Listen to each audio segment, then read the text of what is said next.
Salut Jules, Salut JC. ça va? Ouais, ça va, Merci de m'accueillir dans ton studio avec plaisir. au Lila. Est-ce que tu peux te présenter? Eh bien, je m'appelle Jules, mon nom d'artiste c'est l'Atlas, et j'ai d'abord agi dans le champ radical du graffiti dans les années 90 pour migrer dans la peinture contemporaine, mais en gardant cette essence du nom, de la lettre, du signe et de la géométrie. Qu'est-ce qui t'amène à créer aujourd'hui? Qu'est-ce qui m'amène à créer aujourd'hui? Disons que, pour dire dans l'autre sens, quoi, il y a peu de choses qui me font vibrer, quoi. Sinon, le cinéma, la photographie et la peinture, qui sont trois choses que je regarde, que je fais, ou à l'intérieur de laquelle j'évolue. Donc voilà, c'est une des dernières choses sur cette terre qui me permet de m'isoler et de ressentir de la joie,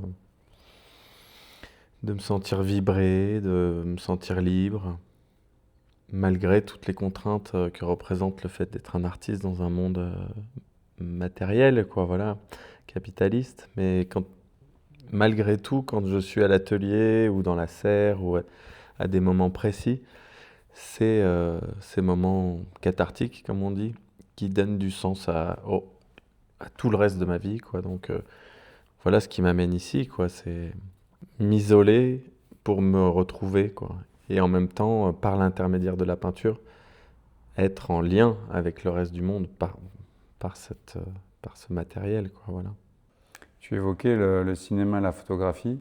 Est-ce que c'est quelque chose que tu vois comme complémentaire ou est-ce que c'est totalement indissociable justement de ta pratique? Disons que venant d'une famille de cinéma, hein, mon père et ma mère étaient monteurs images et monteuses son. Ma tante et mon oncle sont chefs-op, enfin ils sont à la retraite. Ma belle-mère était réalisatrice et actrice, donc oui, j'ai grandi comme ça entouré de gens obsédés par le fait de filmer, de raconter, de mettre en scène sa vie, voilà, avec parfois un décalage fictionnel, mais en tout cas, je sais que ça m'a transmis à moi une obsession de l'archive. Et depuis que je suis jeune, on m'a filé un Leica, donc j'ai commencé à rentrer dans le milieu du graffiti en tant qu'œil extérieur, quoi. Voilà, j'étais dans ce milieu-là au début des années 90, sans vraiment avoir de blase, sans vraiment être ni DJ, ni breaker, ni tagger, mais voilà, j'étais un œil extérieur et j'utilisais ce Leica pour voilà, shooter tout ce qui existait à l'époque. Et ça s'est resté, c'est-à-dire que même en devenant acteur de ce mouvement-là, je continue à shooter en argentique, mes pièces dans la rue, et j'ai toujours un rapport filmique avec ce que je fais. Je me filme en accéléré ou en time-lapse dès que je fais des choses, à la fois dans ce désir, donc, comme le faisaient les gens de ma famille, de se mettre en scène dans sa vie réelle, et à la fois d'avoir l'archive qui permet dans le temps de faire des livres, des films, qui font qu'un artiste reste dans l'histoire. Quel que soit son niveau de peinture ou de talent ou de notoriété, je pense qu'un artiste qui n'a pas d'archives filmiques et photographiques sur son œuvre disparaîtra. Et d'ailleurs, c'est aussi une façon en fait de... Parce que les œuvres que tu réalises, il y a le geste, on va y venir, il y a le geste artistique, mais derrière en fait il y a l'œuvre d'une vie. Effectivement, c'est peut-être, à toi de me dire, mais c'est peut-être aussi une façon de concevoir cette œuvre globale qui est l'œuvre de ta vie finalement. C'est une bonne question. En gros, la question c'est est-ce que l'œuvre et l'artiste se rejoignent à un moment donné, quoi. Et c'est sûr que Voir est-ce que l'artiste dépasse pas l'œuvre, dans le sens, moi j'ai toujours on va dire, une référence qui n'est pas des moindres, qui est Dali, qui était en plus un monstre de technicité et du coup en plus dans une époque où du coup c'était presque son image qui était plus connue que ses œuvres. Et à la fin de sa vie, finalement, il se mettait davantage lui en scène et il devenait lui-même l'œuvre en fait. ouais, bien sûr, il devenait Il devenait le sujet en fait. devenait le sujet de de son œuvre. Enfin, c'était lui le caractère principal. Ouais. Non, j'en suis pas à ce niveau de mégalomanie, quoi. Parce qu'il y a de ça, oui, c'est sûr. Quoique, je pense qu'il faut quand même une certaine dose comment dire, de narcissisme ou voilà, ou d'amour de soi simplement pour avancer quand même, atteindre une certaine confiance à un moment donné dans sa vie pour voilà, pour que... Et puis le public le suggère aussi. Le public enfin, dans la manière déjà de réagir et de solliciter les artistes, ils ont envie, ils ont besoin aussi que l'artiste soit présent, je pense. Tout à fait. Et quand je dis une confiance en soi, ça n'enlève pas le fait d'avoir des doutes à certains moments de création. Hein. Je veux dire, ça ne veut pas dire tout ce que je fais, je trouve ça bien. Il faut remettre les choses, parce que parfois, hors contexte, une phrase peut vouloir dire autre chose, mais c'est que avoir confiance également dans le processus créatif et à certains moments que des accidents peuvent devenir en fait quelque chose qui va devenir un processus. C'est Christopher Wool qui disait, moi quand je rentre dans l'atelier, ce qui m'intéresse, c'est plus pourquoi je fais les choses, c'est comment je fais les choses.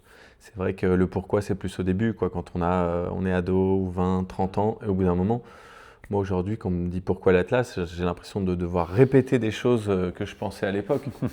Tu vois, alors qu'aujourd'hui, c'est plus pourquoi l'Atlas. Bon, c'est pourquoi cette série, pourquoi ce matériau, pourquoi la déconstruction du signe, pourquoi la lisibilité, pas la lisibilité, pourquoi le champ de l'abstraction. Enfin, alors et comment j'y arrive, quoi. Voilà, mes questions aujourd'hui au quotidien, elles sont, j'ai envie de dire, plus métaphysiques sur le bien et le mal, quoi. Mes choix, ils sont faits, quoi. C'est plus comment je vais accéder à un certain niveau justement d'excellence dans la peinture, mais aussi, pour rejoindre ta question,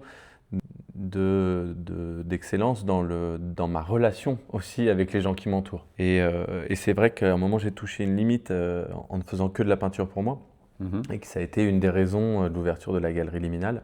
C'était, voilà, tout d'un coup, j'avais fait le tour de moi-même, on va dire, comme la Terre tourne sur elle-même. Et j'avais fait plusieurs tours, et tu te dis, bon, voilà.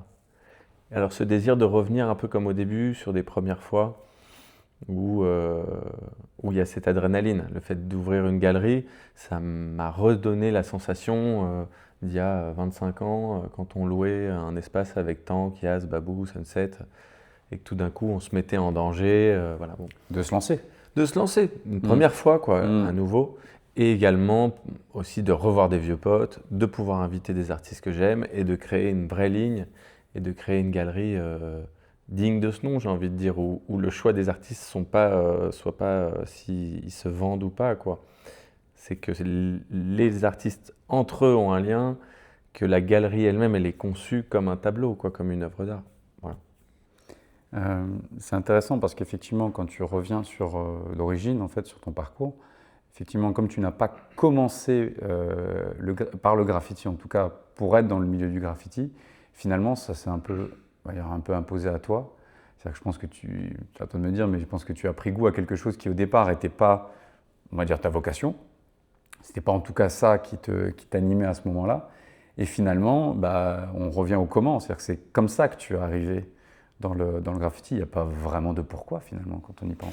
Non, mais parce qu'en plus, il faut remettre dans le contexte temporel de l'époque. Je veux dire, en 91 à Paris, il n'y avait pas non plus beaucoup de mouvements qui étaient en train de naître. Et que, voilà, bon, moi, mes parents, ma mère, elle m'a eu à 20 ans, elle est née en 57, donc en 78, eux, ils étaient dans le rock. Voilà, donc il y avait un peu comme la fin de cette époque. Je ne dis pas que le rock est fini, mais nous, il fallait... Il y avait cette jonction. Ouais, il y avait l'arrivée du hip-hop et le rock qui, à ce moment-là, était, on va dire, la musique, la musique du coup populaire, quoi. Mais quand tu vois la tête je sais pas, de Cool Chain à l'époque quand il commence, il a une tête de rocker. Tu vois, donc il y avait quand même des ponts. Bon, voilà.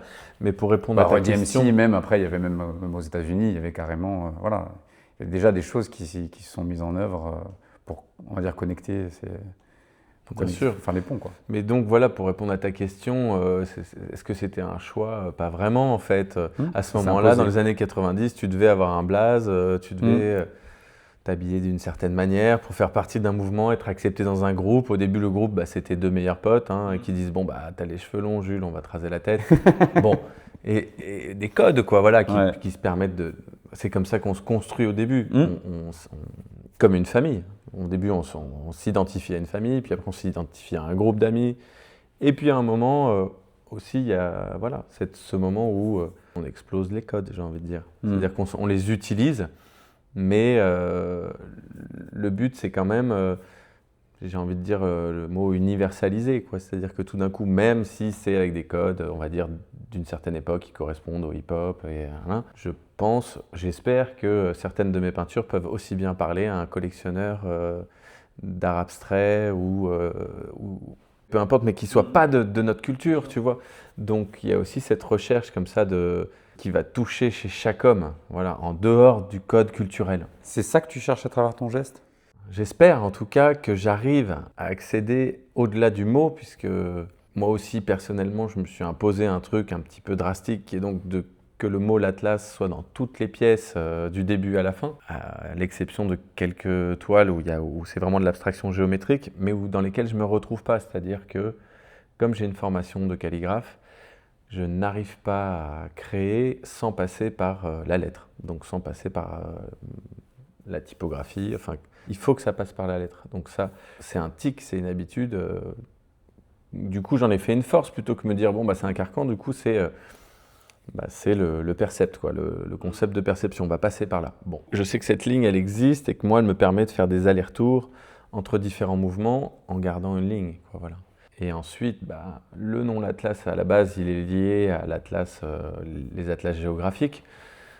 Donc c'est un peu l'idée de créer un, entre guillemets, espéranto calligraphique, où comme j'ai passé du temps en Orient, donc à apprendre les codes de la calligraphie orientale et que je les ai réinjectés dans la typographie occidentale. Donc l'Atlas, c'est ça, cette syncrétisation d'un monde calligraphique dont je veux faire perdurer aussi l'existence, puisqu'il disparaît, pas en tant que tel, en le réinjectant dans quelque chose d'ultra contemporain, qui est le graffiti ou qui est notre mouvement, quoi, ce qu'on appelle l'art urbain. D'où l'utilisation de la géométrie. Parce que pour revenir à la base, le kufi géométrique que j'utilise, enfin que j'ai détourné, mais donc j'ai repris les codes géométriques, a été créé pour rentrer dans l'architecture. Donc c'est une écriture qui est née dans un souci ornemental de venir rentrer dans l'architecture. Et c'est pour ça que ça m'a plu tout de suite, puisque la contrainte première d'un artiste urbain, c'est de rentrer dans l'architecture. Et comme j'avais l'amour de la typo et le fait d'être un être urbain qui vit dans une cité, quoi, je ne voyais pas de meilleur pont entre ces deux contraintes, quoi, voilà. Pour venir justement à la genèse d'une œuvre, quelle qu'elle soit dans ton travail, est-ce que tu peux décrire le moment où l'œuvre naît?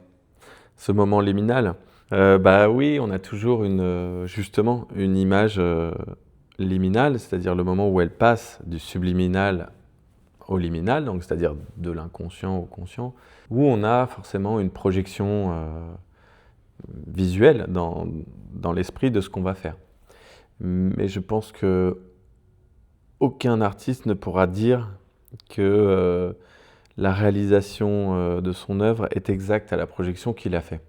Il y a toujours un delta. Alors il est moindre sur une œuvre typographique noire et blanche comme celle-là, où évidemment c'est un aplat, donc on est sûr qu'on a moins de delta de réalisation, enfin de différence entre ce qu'on a projeté et ce qui existe. Mais quand même, il y a toujours un delta, quoi. Mais c'est pour ça qu'il y a certaines séries aussi où je projette pas trop. Je rentre dans un processus, notamment celui avec les seaux et avec les éponges, où là tout d'un coup c'est plus... Je vais être pulsionnel, un peu comme on l'est dans le graffiti. S'il y a une place, on la prend tout de suite. Donc là, tout d'un coup, je sors une toile, j'enlève le plastique. Tout de suite, je mets un coup d'éponge sans m'être reculé, sans m'être assis avant, sans méditer. Alors qu'il y a d'autres pièces, comme celle-ci, où là, je vais devoir passer 1 heure sur l'ordi avant, où je vais prendre la taille de la toile, je vais savoir choisir au millimètre le scotch et je sais où je vais. Quelque chose qui se rapproche plus de l'art minimal ou de l'art concret, quoi, voilà. Donc je vais être dans des états différents selon les séries que je vais réaliser. Quand même, au départ, quand même guidé par une intention, je vais presque on va dire, pas globale, mais de ce que tu veux concevoir dans l'ensemble. Et effectivement, en revanche, tu ne l'enfermes pas dans un schéma prédéfini et tu cherches finalement à rentrer directement dans le process, dans la création, on va dire, d'une manière ou d'une autre, soit avec de la méditation, ou soit, comme tu l'as dit, de manière hyper spontanée, hyper presque brutale aussi, j'imagine. Ouais. Et en plus, moi, mon boulot, il est double en fait, parce que j'ai un boulot de peintre et un boulot de typographe. Donc après, il y a toujours une discussion entre le côté très gestuel et le côté typographique très géométrique. Parfois, c'est pas systématique, je vais pas d'abord faire le fond et ensuite la lettre. Donc il y en a où je fais d'abord le scotch et je vais remplir à l'intérieur. D'autres où je fais d'abord le fond et ensuite c'est la lettre qui vient jouer en réserve avec le fond, soit être décalée, soit voilà.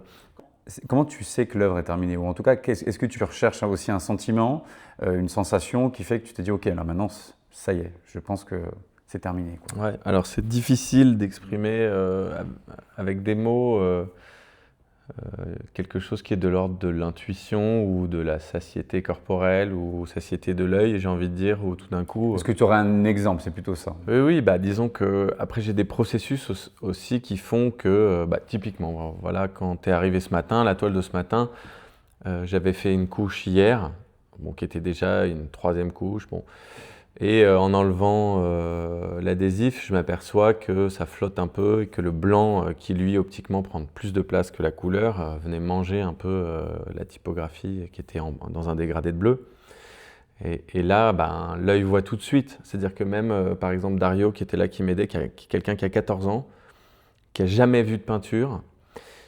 Après, je lui dis non, mais là, viens, on va faire. Lui, il l'a trouvé sublime hier. Je lui dis, mais viens, on fait une ombre portée en noir pour de la taille du cadre qu'on va rajouter, on la décale et tu vas voir, ça va lui donner de la force et tout. Bon, il m'a suivi, mais j'ai vu qu'il était dubitatif à l'idée de continuer parce que lui, il l'a trouvé bien comme ça.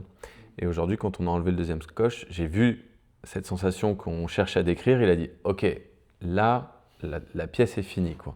Et il s'est arrêté, il y a eu un silence et il a compris qu'elle était finie. Donc, je pense qu'il y a quand même une sorte. Donc tu dirais que c'est Dario qui… Non, mais je dis que si on le retrouve, plaisante, non, mais c'est un super exemple Ouais. pour voir qu'il y a une sorte d'universalité de la Exactement. sensation du beau et du fini. Mm. Sinon, on ne pourrait pas dire ah, telle personne est belle, tel tableau est beau. Ouais. Tu vois, il y a des choses qui dépassent et que tout d'un coup, tout le monde est d'accord. Ouais. Donc, il y a une existence du beau universel qui est indéniable, je trouve. Mais bon, voilà. Je suis assez d'accord. Et ce qui m'amène d'ailleurs à penser que, enfin, en tout cas parce que tu ne l'as pas décrit, mais ça paraît évident, tu ne prépares pas, parce que j'imagine que tu es à l'aise avec les outils informatiques, tu ne prépares pas le rendu de ta toile, même pour te le projeter sur le… Ça dépend des séries. Il y en Ça a où dépend je des suis séries. obligé. Tu vois tout ce que j'appelle les shapes en bois comme ça. Oui, mais là c'est différent, Voilà. c'est du bas-relief. Voilà, donc là je suis obligé puisque Oui, oui. je dois le Non. dessiner pour le découper. Restons Voilà. sur à la limite même le type d'œuvre dont Et tu as ces parlé. séries-là aussi quand même. Tu vois les calligraphies, les pures noir et blanches comme celle qui est au-dessus Oui. du tableau ou ça. Restons, Tout ce qui est logotype. Restons peinture sur une œuvre. Non. Sur une Typiquement, peinture. Tu vois cette œuvre-là, la petite qui est derrière. Mhm. Bah, je l'ai fait donc samedi à 4h aux 18 ans de ma fille. Et c'était là, il me dit mais comment tu fais en fait pour faire. Je lui dis mais regarde, et on l'a fait ensemble, tu vois. Ouais. Et ça, typiquement, ce genre de série où j'utilise ces bas-reliefs donc en bois qui viennent imprimer, c'est presque quelque chose de l'ordre, c'est ludique, c'est de l'ordre de l'enfance. Tu joues à quelque chose, l'accident contrôlé vient jouer en ta faveur, tu sais pas où tu vas, mais au fur et à mesure, tu peux garder et rajouter et savoir quand tu t'arrêtes par contre. Donc ce qui est intéressant, c'est que quand on voit ton travail de manière générale, on peut avoir le sentiment que limite Tout est contrôlé. Tout est contrôlé, alors qu'en fait finalement tu as une grande part de hasard. Ah oui. De hasard au sens en positif, Oui, pas de non plus rien n'est forcément hasardeux dans une pratique, mais en tout cas tu as besoin d'aller chercher ce moment que tu n'avais pas du tout prévu, quoi. Bien sûr, mais quand on parle de hasard, quand on est peintre, finalement, c'est ce que la main et l'œil ont imprimé malgré toi, malgré ce que toi tu veux faire consciemment, voilà, par exemple ma partie topographique où je me dis ah oui, là je vais faire ça. Mais en fait, à un moment, l'esprit ou l'idée trop précise de ce qu'on veut faire, pour moi, vient casser le processus.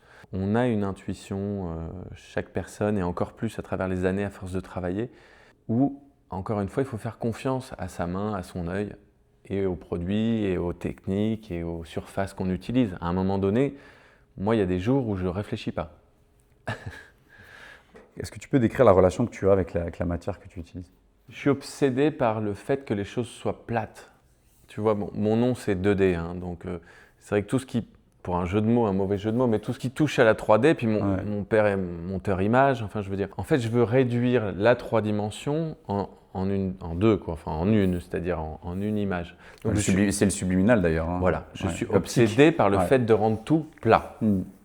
Je vois la ville en plat, c'est-à-dire que toi, tu vois un architecte qui va avoir une enfilade, mais moi je vois que le contour, tu vois, et la forme que le contour crée. Voilà. Donc par conséquent, je cherche, j'aime pas beaucoup l'épaisseur sur les toiles, j'aime pas les croûtes, j'ai envie que ce soit une image presque imprimée et que la personne se rapproche pour se demander. Qu'elle donne l'illusion de la texture, mais qu'il n'y ait pas de texture. Ou ça, ou l'illusion que ce soit imprimé alors que c'est fait à la main. Enfin, c'est ça. En fait, c'est pas ce que je pourrais appeler, il y a comme un tour de magie. Un trompe-l'œil, mais c'est un trompe-l'esprit. Oui. Voilà. Tu vois, je préfère ce mot-là, c'est-à-dire que l'esprit pense que c'est une chose et l'œil va lui dire « Ah ben non, c'est une autre ». Bon, j'aime beaucoup faire ça.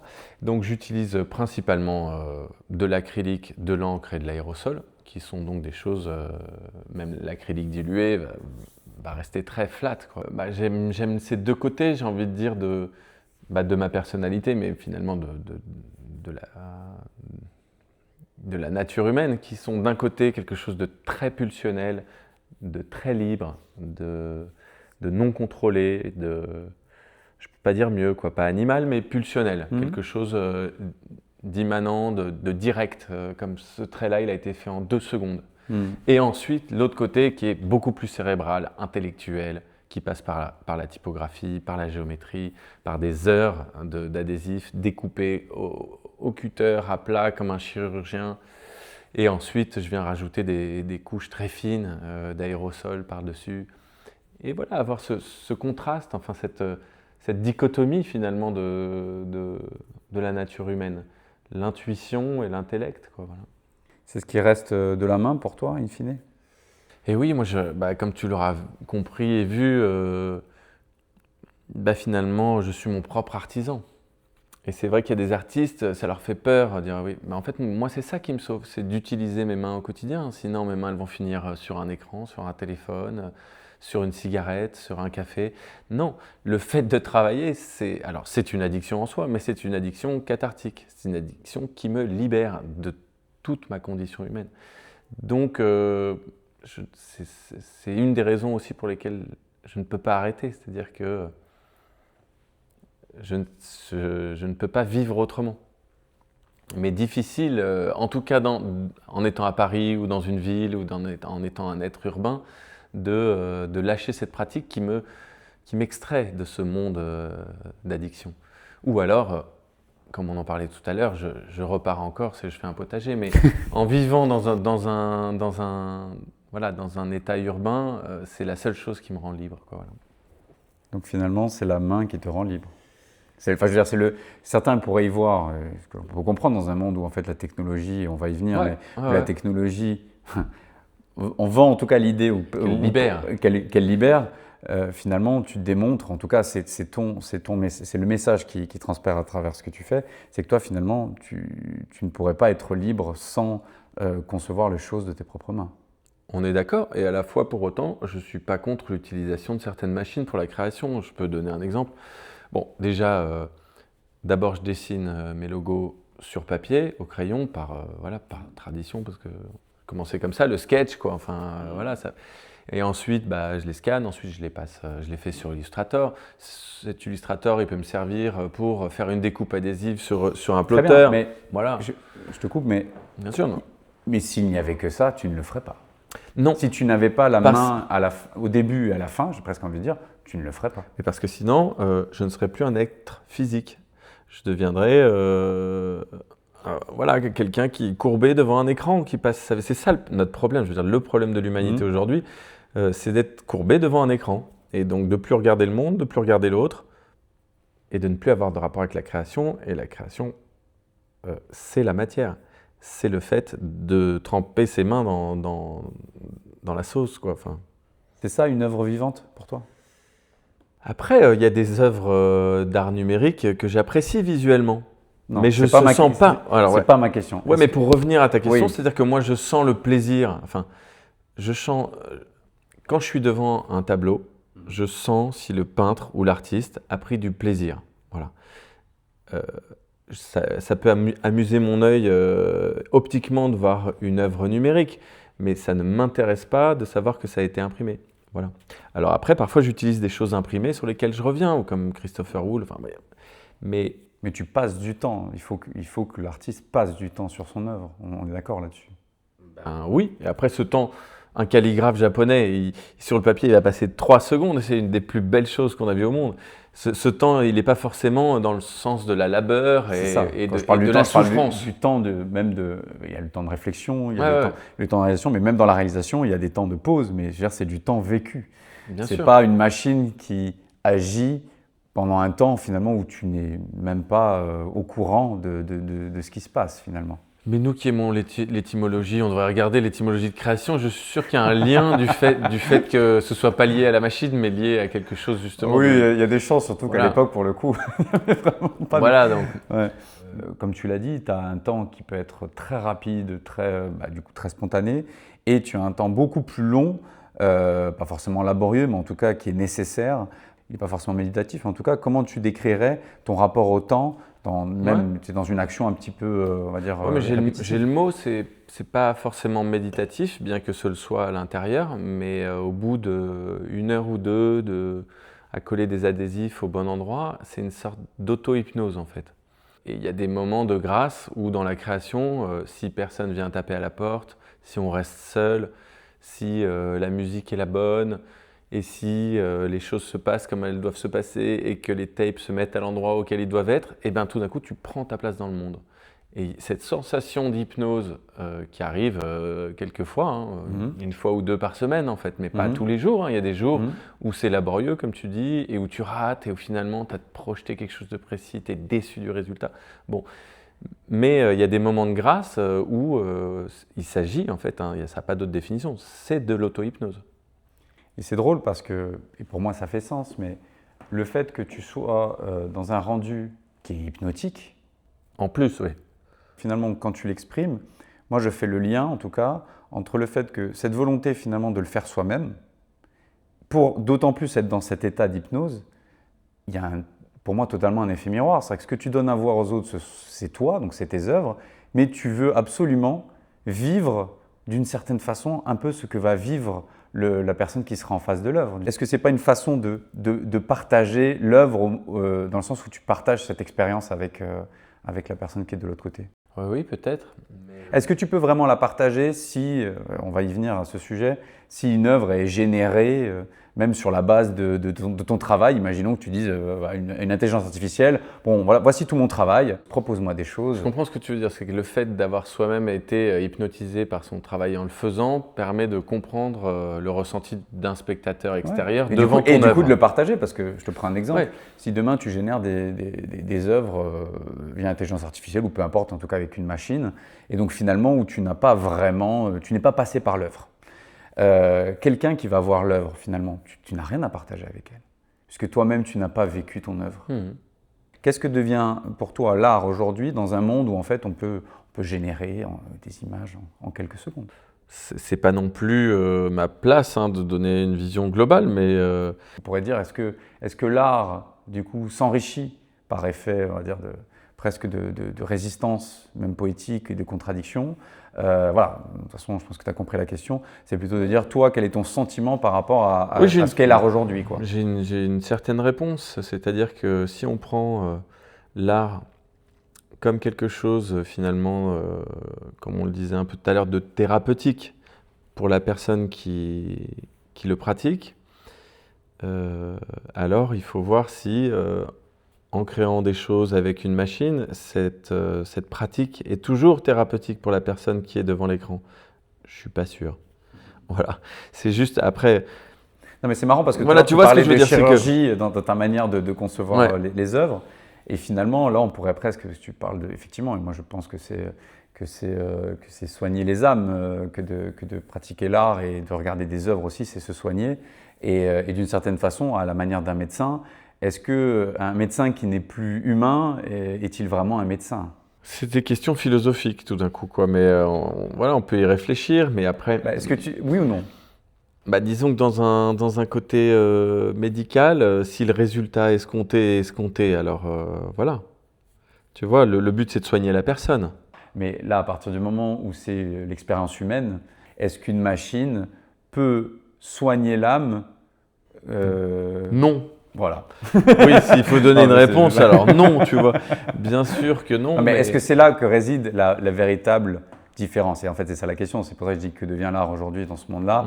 C'est finalement qu'est-ce qui distingue ce que moi j'appelle d'ailleurs une œuvre vivante, finalement, d'une œuvre morte, quoi. Oui, D'une oui. œuvre qui est... Moi, pour revenir plus sur des raisons personnelles pour lesquelles je fais de l'art, donc de cette manière, à la main, avec mon corps, qui est en fait mon outil principal et qui en souffre parce que je suis hyperactif. Donc, en fait, je réponds à cette nature hyperactive en m'occupant toute la journée, mais en m'occupant à des choses qui me semblent essentielles. D'abord à moi, parce que j'ai besoin de peindre et que la vision, enfin Et qui, in fine, te soulage. C'est-à-dire que tu passes par des états... voilà, d'hypnose, de plaisir scopique, quand même de sérénité en fin de journée, à certains jours, en étant satisfait et d'avoir quand même avoir cette sensation d'avoir été utile à soi-même, utile au monde, et donc utile aux autres, dans le sens de créer une œuvre esthétique qui a du sens, dans un monde où il y a tellement d'actions qui n'ont aucun sens, et voire qui ont des sens morbides. Donc oui, tout ça mis ensemble, je ne vois pas ce que je peux faire de mieux par rapport à ce que je pense de l'être humain et du monde. Enfin voilà, mais Est-ce que c'est peut-être des films, oui, peut-être des films. Mais voilà.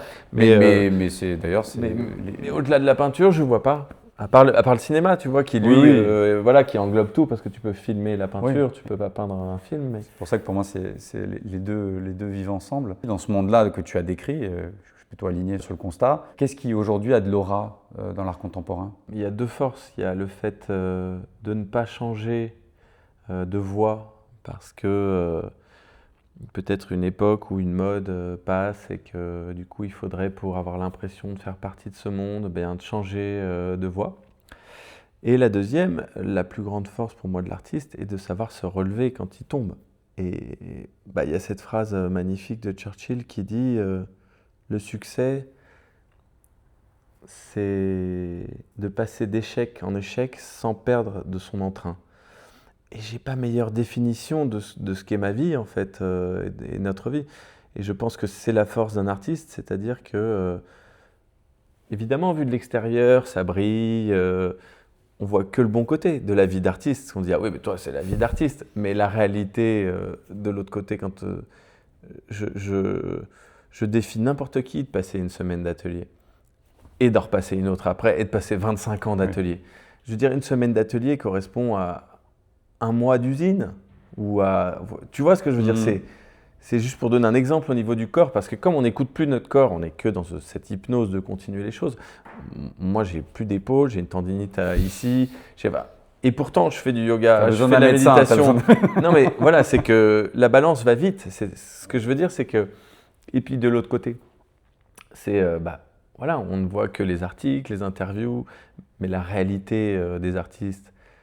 Et même des artistes connus, bien plus connus que moi, c'est qu'ils ne vendent pas tant que ça. Je veux dire, il faut en parler, puisqu'on est là pour... on va y venir. On est parler je sais pas des vraies choses, et c'est qu'évidemment, on produit 10 fois plus que ce qu'on vend, et donc on se met dans des situations économiques qui sont tangentes, quoi, voilà. Mais bon... voilà. C'est la transition idéale. Alors, voilà, mais c'est pour ça que j'allais vers ça. Je sentais que tu en arrivais là, mais voilà. C'est toi qui mènes l'interview en fait. Est-ce que c'est en tout cas, des raisons qui t'amènent aujourd'hui à rejoindre Viandaline, c'est-à-dire à participer à ce projet? Disons que nous, notre problème, c'est qu'on est hyper créatif. Alors au début, c'est un atout. On a 20 ans. Ensuite, d'ailleurs, à 30 ans, ça continue à l'être, puisqu'on commence à gagner de l'argent, on peut acquérir un atelier, on peut commencer à stocker. Ensuite, toutes ces forces-là deviennent un peu des poids, puisque il faut continuer à stocker toutes ces œuvres qui sont non vendues, qui sont dans des stocks. Moi, j'en ai un à Romainville, j'en ai un dans le sud de la France. Là, mais j'ai transformé un bureau en stock. chez Tank aussi. Je veux dire, j'ai des œuvres partout parce que, voilà, je suis hyper créatif, obsessionnel et hyperactif. Bon, donc tu vois, toutes ces forces, à un moment dans le temps, elles deviennent une problématique qui est de savoir comment conserver son œuvre dans le temps, dans de bonnes conditions, et quand même en faire quelque chose dans l'histoire de l'art. C'est-à-dire, soit qu'elles arrivent chez des collectionneurs, soit qu'elles arrivent dans des musées, soit qu'elles arrivent dans des galeries. Qu'elles vivent. Au pire. Mais qu'elles vivent, quoi, voilà. Donc, voilà, ce que je comprends dans le projet que tu m'expliques va dans le sens de la problématique de tous les artistes, c'est-à-dire qu'est-ce qu'on fait de toutes les œuvres que personne ne veut, ni les musées, ni les galeristes. Je vais même te dire, sans aller jusqu'à personne ne veut, puisque sans parler de chiffres, etc., mais il faut savoir ou que personne n'est conscient qu'elles existent, juste. C'est plutôt ça, parce que, tu sais, juste pour donner un chiffre, c'est quand même intéressant, c'est près de 90%, je crois que c'est 87%, bon après ça a certainement évolué un petit peu, mais autour de 80-90% des œuvres ne sont jamais exposées en France. T'imagines tout ce qui est créé, tu veux dire, au niveau… Ouais, œuvre, c'est vraiment œuvre plasticienne, quoi. Voilà, on va dire, oui.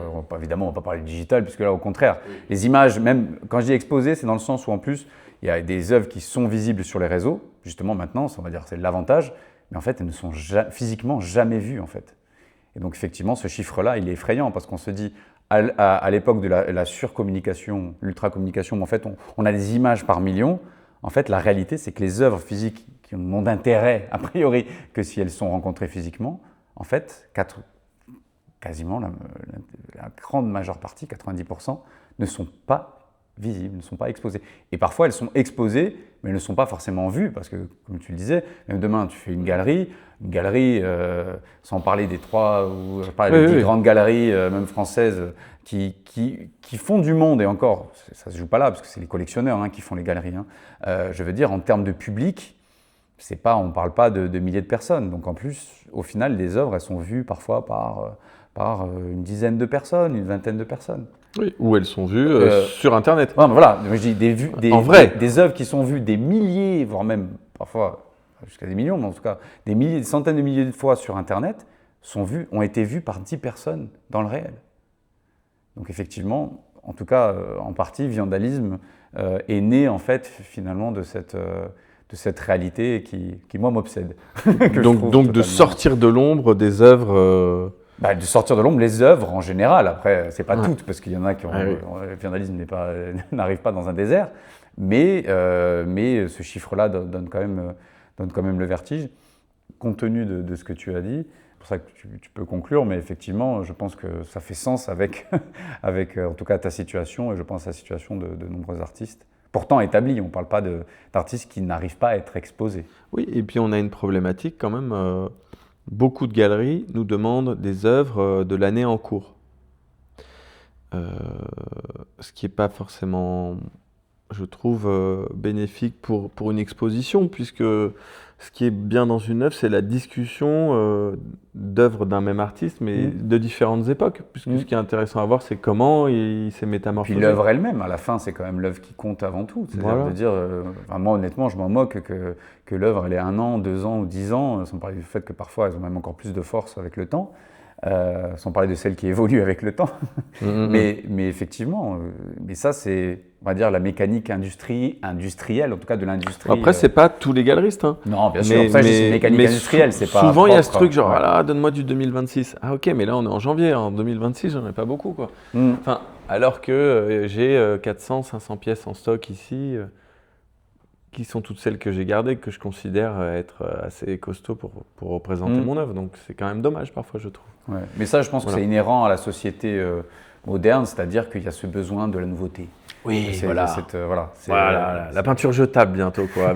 Avec Tesla, on a la voiture jetable, maintenant après, la peinture jetable. Avec l'IA, si généré virtuellement, on peut prendre, jeter, ça n'a plus vraiment de… super. Le Coco Gadget de la peinture, quoi.